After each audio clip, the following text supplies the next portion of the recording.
Bismillahirrahmanirrahim. Assalamualaikum warahmatullahi wabarakatuh.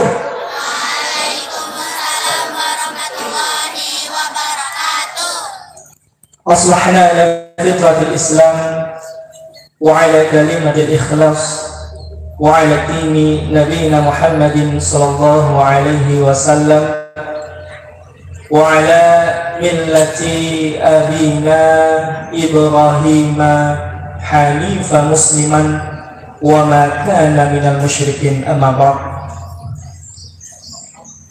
Yang kami hormati pimpinan cabang Muhammadiyah dan Aisyah Kecamatan Majenang, yang kami hormati pula segenap para kiai, para ustadz dan ustazah yang hadir pada pengajian pagi hari ini, yang juga saya hormati dan saya sayangi insyaallah kepada para jamaah, bapak-bapak, ibu-ibu yang semuanya insyaallah dalam keadaan sehat. Sehat napa mboten Bapak Ibu? Sehat, alhamdulillah. Alhamdulillah, pada kesempatan pagi hari ini Allah masih memberikan kepada kita kesempatan. Karena kalau Allah tidak memberikan kesempatan kepada kita, ya, kira-kira mending ngaji atau tidur Bapak Ibu? Santriwati mending ngaji atau tidur? Ngaji, ya. Alhamdulillah, karena Allah memberikan kesempatan, ya. Karena nikmat sempat itu mahal harganya.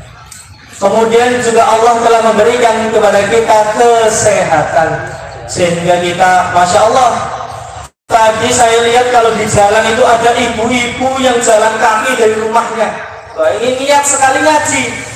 Insya Allah setiap langkah yang ibu-ibu, bapak-bapak lakukan, ya, menuju ke majlis, insya Allah akan mendapatkan pahala dari si Allah Subhanahu wa Ta'ala. Amin. Kemudian salawat serta salam semoga Allah tetap curahkan dan limpahkan kepada baginda kita, sawi teladan kita, Nabiullah Nabi Agung Muhammad sallallahu alaihi wasallam, beserta keluarganya, sahabatnya, tabi'in, tabi'ut tabi'in, serta orang-orang soleh yang senantiasa mengikuti risalah beliau hingga yaumil qiyamah nanti. Baik jamaah sekalian rahimakumullah, ya. Pengajian Ahad pagi hari ini sangat spesial. Kenapa? Karena kemarin di hari Sabtu dan 79 tahun yang lalu Indonesia telah menyatakan kemerdekaannya, ya. Merdeka dari penjajah. Siapa penjajah kita, Mbak? Jepang dan Belanda. Ada lagi sebelumnya, Portugis. Betul. Telah merdeka. Namun ada sesuatu yang berbeda, gitu. Biasanya upacara itu dilakukan di Istana Merdeka. Tapi tahun ini berbeda, dilaksanakan di Kalimantan Timur, tepatnya di Penajam Pasir Utara. IKN. IKN itu singkatan dari apa, Mas Slamet? IKN Ibu apa, Bu? Ibu Kota Nusantara. Nusantara. Nah, itu IKN, ya. Memang agak berbeda, tapi kita bersyukur kepada Allah Subhanahu wa Ta'ala, dan kemerdekaan ini adalah amanah dari pendahulu kita, sehingga tugas kita adalah apa? Menjaga. Justru ini yang biasanya susah, ya. Karena lawannya tidak kelihatan. Kalau penjajah lawannya kelihatan, ya. Kalau menjaga ini lawannya tidak kelihatan. Namun sebelum kita masuk kepada inti pengajian, coba saya cek suaranya terlebih dahulu, ya. Coba. Merdeka, merdeka, merdeka. Sebelah sana coba, merdeka, Masya Allah. Tengah merdeka. Samping santriwan, bapak-bapak merdeka. Oh, suaranya menggelegar, Masya Allah. Ini bukti ya, kita itu masih cinta dengan Indonesia. Baik, jamaah sekalian rahimakumullah, yang akan saya sampaikan pada pagi hari ini bahwa kemerdekaan Indonesia itu adalah ya, anjuran, ya, itu adalah risalah yang dibawa oleh Rasulullah SAW. Bila ada yang bertanya, Mas, ya, katanya Rasulullah membawa kemerdekaan, tetapi kenapa di zaman Rasul masih banyak sekali budak merajalela? Kira-kira kenapa Bapak Ibu? Kenapa masih banyak perbudakan? Ya, kalau Rasul itu membawa kemerdekaan. Jadi kalau masalah budak, ya, budak itu sudah ada sejak jauh sebelum Rasulullah lahir. Ya. Bukan hanya di kota Mekah budak itu ada, namun di Hijaz, di Jazirah Arab, bahkan di seluruh dunia perbudakan itu sudah ada. Dan budak ini yang perlu kita pahami betul, bukan hanya sekedar manusia menindas manusia, tapi perbudakan ketika itu sudah menjadi sistem hukum, sistem ekonomi, sistem sosial, sehingga cara membubarkannya pun ya itu tidak bisa hanya dengan ngomong-ngomong doang, karena ini sistem hukum, tidak bisa. Maka Rasulullah SAW melawan perbudakan dengan sistem juga. Karena Rasulullah SAW bersabda, "An-nasu sawasiyatun kasnanil musti." Manusia itu setara, semuanya setara. Kasnanil musti, seperti gigi pada sisir. Ya. Coba Bapak Ibu lihat sisir di rumah, kira-kira sejajar atau tidak? Sejajar. Seperti itu, bentuknya sama, seperti sisir. Cuma yang membedakan apa?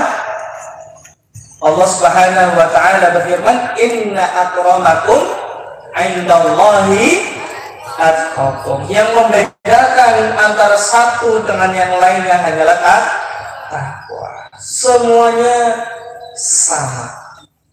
Maka dari itu, jika ada golongan tertentu, ya, ras tertentu merasa lebih tinggi daripada yang lain, itu akan terjadi chaos. Contohnya orang kulit putih merasa tinggi dari orang kulit hitam, maka apa yang dilakukan? Dijajah. Suku aborigin diusir. Kalau yang sekarang viral itu loh, ada segolongan orang yang mengaku lebih tinggi daripada orang lain, itu sedang viral ini. Sehingga jika golongan ini melakukan maksiat dosa sebesar apapun, katanya akan masuk surga tanpa hisab. Ini kan problem masalah. Alhamdulillah kalau di Muhammadiyah tidak ada nih ya. Kalau di Muhammadiyah itu tidak mengenal pengkultusan seseorang. Semua sama ya. Tidak ada pengkultusan. Makanya warga Muhammadiyah jangan ikut-ikut, Pak, ya, Bu. Kita cukup menonton saja, ya. Setel YouTube sambil minum kopi dan sebagainya. Tidak usah ikut dalam ya, problematika tersebut, karena itu bukan ranah kita. Jadi begitu. Kalau ada yang merasa lebih unggul, ya akan terjadi chaos. Padahal Allah Subhanahu wa Ta'ala berfirman, "Ya ayyuhan nasu inna khalaqnakum min dzakarin wa untha wa ja'alnakum syu'uban wa qabaila." Apa itu? Lita'arafu. Allah itu menciptakan ada laki-laki, ada perempuan, kemudian menjadikan kalian itu saling berbeda suku, bangsa, untuk apa? Lita'arafu, untuk saling mengenal, bukan saling menindas satu dengan yang lain, seperti yang dilakukan penjajah terhadap para pendahulu kita. Jamaah sekalian rahimakumullah, untuk mengantisipasi perbudakan, maka ada beberapa hal yang Rasulullah SAW laksanakan. Beliau lawan sistem perbudakan dengan sistem juga supaya orang lain tidak menjadi budak. Yang pertama, ada syariat pengharaman riba. Haramnya riba. Hubungan apa riba dengan perbudakan, Bapak Ibu? Jadi pintu perbudakan salah satunya ini karena riba. Jadi orang berhutang dengan orang lain, bunganya sangat tinggi, akhirnya tidak bisa bayar. Karena tidak bisa bayar, anaknya, istrinya diambil untuk dijadikan budak. Nah ini, sehingga pintu budak dari hutang itu sudah tidak ada di zaman Nabi SAW. Lalu selanjutnya, sistem apa lagi? Beliau itu, Allah itu menurunkan syariat menghukum berat bagi para penyamun. Bapak Ibu, adik-adik di sini ada yang tahu apa itu penyamun? Penyamun tidak tahu? Nah, biasanya yang tahu mbah ini, Mbah. Penyamun itu apa? Nah, betul. Penyamun itu perampok. Bedanya maling sama perampok itu apa? Kalau maling itu namanya diam-diam. Kalau perampok itu terang-terangan kemudian membuat kerusakan. Itu biasanya perampok. Begal. Di Majenang ada begal apa mboten niki Pak Masud? Pernah ada namun jarang nggih. Insya Allah Majenang aman dari begal. Tapi kalau Bapak Ibu pergi ke luar daerah, luar pulau itu banyak sekali begal. Banyak sekali rampok. Bahkan saya ikut follow Instagram Info Ciledug. Setiap hari isinya berita kemalingan, perampokan, tawuran. Sehari bisa ada 10 kasus. Kalau di Majenang jarang-jarang ada kasus. Ya seperti itu. Kenapa Allah Subhanahu wa Ta'ala menghukum para penyamun ini dengan hukuman yang berat? Karena pintu masuk perbudakan itu salah satu yang terbesar dari penyamun ini. Karena bangsa Arab ketika itu memiliki profesi tukang dagang. Jadi ketika berdagang bersama kafilah dagangnya melewati lembah, gunung, padang pasir, dicegat, dibegal. Barang-barangnya diambil, tunggangannya diambil, orangnya dibunuh atau dijadikan budak. Nah, ini banyak sekali kejadian seperti itu. Allah Subhanahu wa Ta'ala menghukum para penyamun ini dengan hukuman yang berat. Apa hukumannya? Ada yang tahu tidak? Adik-adik di depan, hukuman bagi para penyamun? Allah Subhanahu wa Ta'ala berfirman, "Innama jazaa'ul ladzina yuharibuna Allah wa rasulah." Sesungguhnya balasan bagi orang yang memerangi Allah dan Rasulnya, wa yas'auna fil ardi fasadan. Nah ini, kemudian dia juga merusak, atau apa namanya, membuat kerusakan di muka bumi, termasuk penyamun di dalamnya, perampok, pembegal, membuat kerusakan. Apa hukumannya? Ayyuqattalu, dibunuh, au yusallabu, atau disalib. Disalib itu bukan identik dengan agama lain. Salib itu memang bentuk penyiksaan, ya. Disalib, nah bentuk penyiksaan. Atau kalau tidak begitu apa? Au tuqatta'a aydihim au rujuluhum min khilafin, dipotong anggota tubuh tangannya dan kakinya menyilang. Ya. Luar biasa nih hukumannya nih. Jadi dipotong tangan kanan, kalau potong tangan kanan berarti yang di kaki yang dipotong sebelah kiri. Potong tangan kiri, yang kaki yang dipotong sebelah kanan, menyilang. Nah, itulah hukuman au yunfau minal ard, atau diasingkan ya, dari tempatnya. Jadi hukumannya sangat berat sekali. Kira-kira kalau hukuman ini diterapkan di Indonesia ada begal atau tidak ya? Akan mengurang, ya, menipis, karena hukumannya berat, dipotong anggota tubuhnya seperti itu. Nah makanya ya, karena ada hukuman yang berat bagi penyamun, ya, penyamun sudah mulai ya, sedikit jumlahnya, perbudakan pun semakin sedikit. Nah itulah sistem ya.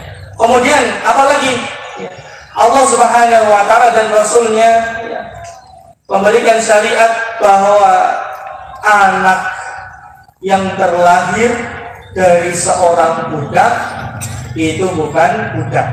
Nah, jadi misal kalau ada budak, dia terlahir dari tuannya ya, tuannya ini menghamili si budak, anaknya itu bukan budak, anaknya itu adalah anak yang merdeka ya. Dan nama budak yang melahirkan nanti namanya jadi ummu walad ya. Ummu walad. Apa kelebihan dari ummu walad ini kalau sudah punya anak dari tuannya? Nanti kalau tuannya sudah meninggal, ummu walad ini dengan sendirinya akan merdeka. Nah, itulah ummu walad, seorang budak yang melahirkan ya, anak dari tuannya.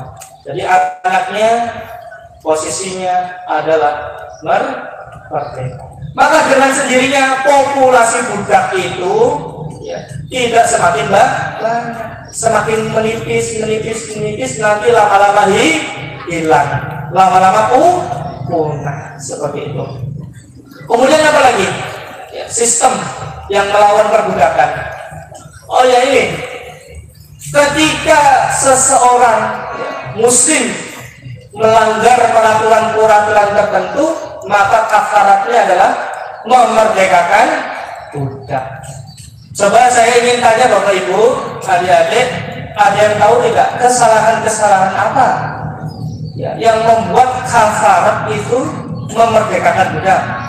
Ada yang tahu Bapak Ibu, adik-adik? Ada yang tahu tidak? Yang pertama ya, ketika seseorang itu membunuh tapi tanpa sengaja, itu kafarat yang memerdekakan budak. Tebusan, kafarat itu tebusan. Kedua, ketika pasangan suami istri di bulan Ramadan ya, waktunya saum ya, itu malah melakukan hubungan badan, maka salah satu dendanya adalah memerdekakan budak. Apalagi ketika seorang suami telah menjihad istrinya sebelum dia berjima, maka dia memerdekakan budak. Jadi banyak sekali pelanggaran-pelanggaran dalam Islam yang kafaratnya, yang dendanya adalah memerdekakan budak. Jadi sehingga budak itu ya mulai menipis dan lama-lama akan punah. Salah satunya ini. Bahkan Rasulullah SAW, Bapak Ibu sekalian, ya, bersabda, man laqama mamlukahu, barang siapa yang menampar budaknya, awwarbahu, atau memukulnya, fakafaratu ayyuqtiqahu, maka kafaratnya adalah memerdekakannya. Jadi dengan orang kasta terbawah yakni budak, kita tidak boleh berbuat zalim kepadanya, menampar apalagi memukul. Pertanyaannya, apalagi kalau kita berbuat seperti itu kepada orang yang merdeka. Ya. Dengan budak saja tidak boleh, apalagi dengan orang yang merdeka. Orang merdeka itu siapa? Ya kita. Kita itu orang merdeka. Loh, itu panjenengan budak saja kok. Jenengan itu orang merdeka, seperti itu. Jadi tidak boleh berbuat zalim kepada budak ya, sekalipun. Nah, itu adalah sistem yang Rasulullah Shallallahu Alaihi Wasallam ya rancang. Kenapa? Karena beliau itu menganggap perbudakan itu keluar dari fitrah manusia, ya, tidak manusiawi. Karena orang tidak bisa berdiri dengan kakinya sendiri, tubuhnya itu milik tuannya. Maka Rasulullah singkirkan ya, sedikit demi sedikit. Nah, itu tentang perbudakan. Bahwa seseorang itu harus merdeka. Bahwa seseorang itu masing-masing memiliki hak pribadinya sendiri. Nah, inilah Rasulullah SAW dalam syariatnya itu mendukung kemerdekaan bagi setiap individu manusia. Kemudian yang kedua, tadi tentang perbudakan, yaitu tentang Fathu Mekah. Ada yang pernah mendengar barangkali di YouTube atau dalam kajian tentang Fathu Mekah, ibu-ibu pernah mendengar bahwa Bapak Fathu Mekah? Boten nggih? Boten. Fathu Mekah itu artinya apa? Pembebasan kota Mekah. Jadi ceritanya begini, kenapa bisa terjadi pembebasan kota Mekah? Karena ketika itu posisi Nabi ada di Madinah, ya. Sedangkan Madinah dan kota Mekah ini, khususnya dengan orang kafir Quraisy, mempunyai perjanjian, namanya perjanjian Hudaybiyah. Namun ternyata kafir Quraisy ini ya ketahuan melanggar dengan apa? Membantu Bani Bakr memerangi lawannya Bani Khuza'ah, sehingga Bani Khuza'ah lapor ke Rasul. Ini kafir Quraisy telah melanggar perjanjian Hudaybiyah. Maka apa yang dilakukan Rasulullah Shallallahu Alaihi Wasallam? Beliau mengumpulkan pasukan, bahkan jumlahnya ketika itu mencapai 10.000 orang. Beliau kumpulkan 10.000 orang. Dan beliau membuat taktik yang sangat jitu. Ada dua. Yang pertama, beliau itu pura-pura mau menyerang suku lain, sehingga informasi bahwa beliau ini mau masuk ke kota Mekah itu tidak bocor. Jadi mulus sekali jalannya, karena dikira mau nyerang orang lain. Kemudian yang kedua, taktiknya. Ini taktik perang. Ketika sudah di luar kota Mekah, beliau bermalam. Apa yang beliau lakukan? Beliau perintahkan setiap prajurit berjumlah 10.000 orang itu untuk menyalakan perapian. Jadi kalau biasanya dalam peperangan, perapian itu satu api dikelilingi puluhan orang. Jadi ini 10.000 menyalakan semua. Jadi seolah-olah pasukan Rasulullah itu ketika itu sangat banyak sekali. Itu namanya taktik perang. Sehingga kafir Quraisy ya itu sudah berdek dulu, sudah takut dulu mau perang gitu ya. Itu namanya taktik perang. Betul. Ketika Rasulullah mau masuk kota Mekah, ada Abu Sufyan datang kepada Nabi. Ya, beliau itu ingin memperbarui perjanjian Hudaybiyah, namun Nabi tolak. Nabi mengatakan, ya, kita akan tetap masuk kota Mekah. Yang masuk ke rumah Abu Sufyan aman. Yang masuk, yang menutup pintu rumahnya aman. Yang masuk ke Baitul Haram aman. Dan Nabi beserta pasukannya 10.000 orang itu masuk melalui 4 penjuru. Jadi tidak dalam satu, 4 penjuru. ada yang dipimpin oleh Abu Ubaidah bin Jarrah, yang dipimpin oleh Sa'ad dan sebagainya, masuk secara bersamaan. Memang ada perlawanan dari Ikrimah, tapi jumlahnya sangat kecil dan langsung bisa dituntaskan. Lalu apa yang beliau lakukan? Jamaah sekalian rahimakumullah, beliau membawa semua orang, ya,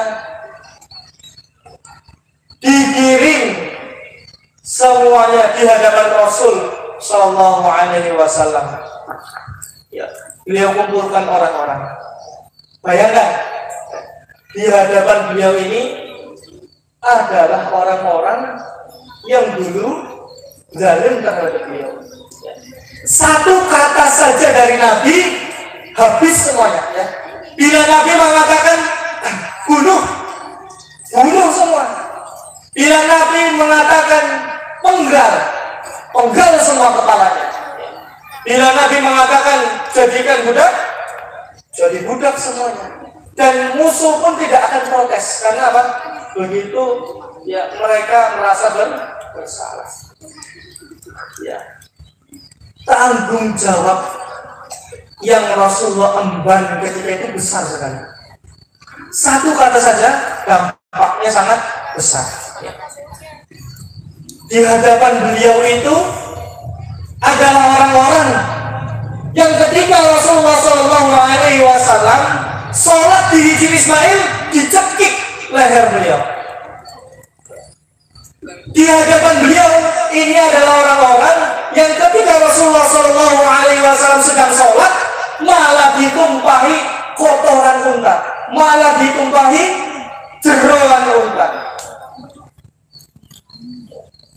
Dan di hadapan Rasulullah SAW ini adalah orang-orang yang ketika Rasulullah hendak lewat dikasih duri. Bahkan mereka mengusir Rasul di tempat yang asing, Rasul malah dilempari batu sehingga kakinya berdarah. Dan di hadapan Rasul ini pula adalah orang-orang yang ketika perang Uhud, ya, pasukan muslimin hendak menang, namun ada yang tidak menjalankan tugasnya sehingga keadaan berbalik. Kaum muslimin ketika itu kocar-kacir di perang Uhud, kocar-kacir. Mencar. Bahkan Rasulullah SAW ketika itu entah pergi kemana kocar-kacir. Namun ada sahabat namanya Abu Ubaidah bin Jarrah, dia berlari mencari Rasulullah. Di mana Rasulullah? Ternyata dia temukan Rasulullah dengan keadaan berdarah-darah. Apa yang terjadi jamaah? Helm besi yang beliau pakai itu menusuk ke rahang beliau, sehingga mengucur darah dari kepala beliau. Abu Ubaidah bin Jarrah ini menangis dengan apa yang beliau lihat ketika itu. Beliau menangis. Kemudian beliau melakukan hal yang sangat heroik dan dikenal sepanjang masa. Beliau menarik dan mencabut helm yang masuk ke rahang Rasulullah dengan gigi beliau, sehingga satu gigi tanggal, dua gigi tanggal, tiga gigi tanggal. Tapi walaupun gigi beliau copot, beliau tetap menarik helm yang menancap dengan lemah lembut, supaya apa? Rasulullah SAW tidak kesakitan. Di hadapan beliau ketika itu adalah orang-orang yang menyiksa sahabatnya, bahkan menyiksa istrinya. Karena terjadi pemboikotan, istrinya tidak bisa makan. Karena terjadi pemboikotan, istrinya tidak bisa beli obat. Sehingga istri yang terus menemani beliau dari awal dakwah meninggal dunia. Kemudian di hadapan beliau adalah orang-orang yang telah menyiksa sahabatnya. Siapa itu? Mereka adalah keluarga Yasir. Keluarga Yasir. Keluarga Yasir ini terdiri dari Yasir, ibu dan bapaknya. Dia diseret ketika siang sedang terik-teriknya. Bertiga ini diseret, disiksa. Rasulullah SAW lewat, tapi Rasulullah tidak bisa apa-apa. Rasul tidak bisa apa-apa. Karena apa? Rasul ketika itu tidak punya kekuatan. Maka yang Rasulullah SAW berikan adalah motivasi semangat. Apa yang beliau katakan kepada mereka? Sabran ya ahla Yasir. Sabar wahai keluarga Yasir. Fa inna maw'idukumul jannah. Karena kalian itu sudah terjamin masuk surga oleh Allah Subhanahu wa taala. Maka mendengar hal itu, keluarga Yasir pun semakin teguh hatinya. Puncaknya adalah puncak dari penyiksaan itu, dari 3 orang, 2 orang meninggal. Bapaknya meninggal karena siksaan, ibunya meninggal karena tombak masuk ke dubur beliau, masuk ke dubur sehingga menembus ke perutnya, karena kesakitan yang luar biasa, karena pendarahan yang banyak sekali. Akhirnya beliau meninggal dunia. Ibu dikenal dengan orang yang mati syahid pertama dalam Islam. Itulah ibunya Yasir. Di depan beliau juga adalah orang-orang yang telah menyiksa Khabbab bin Al-Arat. Khabbab ini ditarik, diseret-seret ke bara api yang sedang menyala. Bahkan api itu sampai padam bukan karena disiram air. Api ini padam karena lelehan lemak di tubuh beliau yang telah mencair. Begitu berat siksaan yang sahabat beliau terima. Dan sekarang pundak beliau itu sangat besar. Di hadapan beliau ini orang yang telah melakukan hal tersebut. Satu kata saja semua mati. Satu saja kafir Quraisy terpenggal. Namun Rasulullah SAW bersabda, "Ya ma'syar Quraisy, wahai kaum Quraisy, ma tarawna anni fa'ilun fikum." Beliau bertanya, kira-kira apa yang akan aku lakukan kepada kalian? Mengingat mereka ini orang-orang yang sudah berbuat zalim kepada dirinya, istrinya, keluarganya, bahkan sahabatnya. Kira-kira apa jawabannya? Namun mereka menjawab, dan mereka adalah orang-orang kafir Quraisy ini adalah orang-orang yang paham betul sifat Rasul itu seperti apa. Maka beliau mengatakan, yang akan kau lakukan wahai Rasul adalah khairan akhun karim wa banu akhin karim. Yang akan kau lakukan kepada kami adalah kebaikan wahai saudara yang mulia, anak dari orang yang mulia. Jadi kafir Quraisy juga percaya bahwa Rasulullah SAW itu memiliki sifat yang sangat terpuji. Mereka mengatakan mereka tidak akan dipenggal, mereka tidak akan dibunuh, mereka tidak akan dijadikan budak, tapi mereka mengatakan bahwa kebaikan yang akan keluar dari engkau wahai Rasulullah. Maka Rasulullah SAW berdiri tegak, hendak membacakan eksekusi apa kepada mereka. Beliau malah bersabda, "Idhabu fa'antumut tulaqo." Pergilah karena kalian terbebas dari hukuman. Masya Allah, luar biasa. Ini adalah akhlak dari seorang nabi yang mulia. Orang-orang yang dulu menyiksanya sekarang diampuni semuanya oleh Rasulullah SAW. Inilah bukti bahwa merdeka itu adalah milik hak setiap orang, sekalipun itu adalah kafir Quraisy. Ini adalah ajaran Islam yang sangat luhur, yang sangat tinggi. Tidak boleh kita berbalas dendam dengan orang lain. Sehingga dengan kejadian tersebut banyak dari orang kafir Quraisy ini yang masuk Islam, termasuk pentolan-pentolannya. Ada Abu Sufyan, ada Ikrimah bin Abi Jahal, anaknya Abu Jahal. Jadi demikian jamaah sekalian rahimakumullah, Rasulullah Shallallahu Alaihi Wasallam hendak mengajarkan kepada kita bahwa masing-masing orang memiliki hak kemerdekaannya. Masing-masing orang harus berdiri di atas kakinya sendiri tanpa ada paksaan dari orang lain. Begitulah semangat para pendahulu kita dalam mengusir penjajah. Walaupun kemerdekaan bangsa Indonesia ini dibayar dengan mahal, yaitu darah para syuhada pendahulu kita. Karena kita merdeka bukan karena diberi oleh penjajah. Kita merdeka karena kita mengusir para penjajah. Semoga Allah Subhanahu wa taala memberikan keistiqomahan kepada kita dalam merawat bangsa Indonesia ini, dalam merawat kemerdekaan Indonesia yang ke-79 tahun. Sebelum kita akhiri pengajian pada pagi hari ini, kita berdoa kepada Allah Subhanahu wa taala. Kita memohon kepada Allah Subhanahu wa taala agar kiranya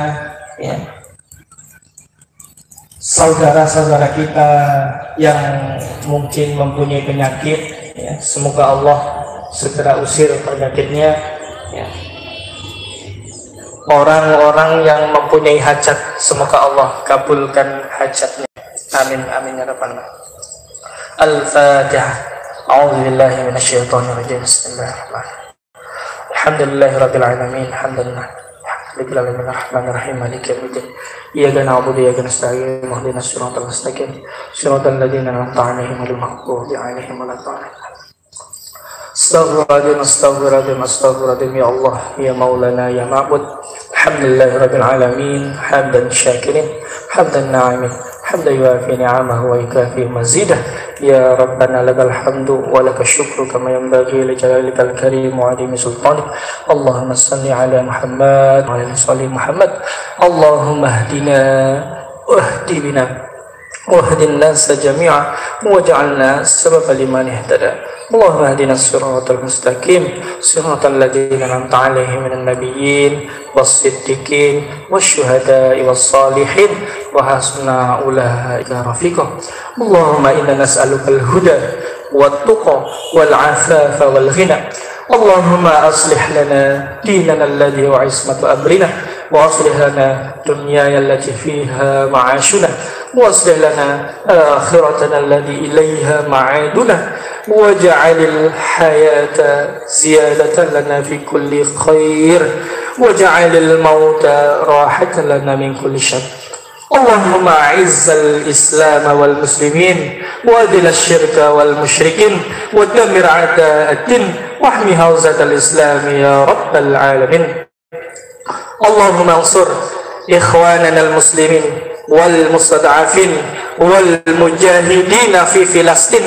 Allahumma thabbit imanahum wa anzil sakinata ala qulubihim wa wahhid sufufahum. Allahumma taqabbal minhum asy-syuhada washfi minhum al-marda wa jarha.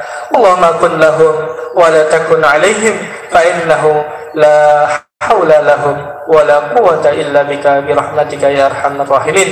Rabbana zalamna anfusana wa illam taghfir lana wa tarhamna lanakunanna minal khasirin. Rabbana atina fid dunya hasanah wa fil akhirati hasanah wa qina adzabannar. Wa sallallahu ala nabiyyina wa sallim. Subhana rabbika rabbil izzati amma yasifun wa salamun alal mursalin walhamdulillahi rabbil alamin. Cukup sekian dari saya. Apabila ada salah kata, salah ucap, saya mohon maaf yang sebesar-besarnya. Wabillahi taufiq wal hidayah wa ridha wal inayah. Assalamualaikum warahmatullahi wabarakatuh.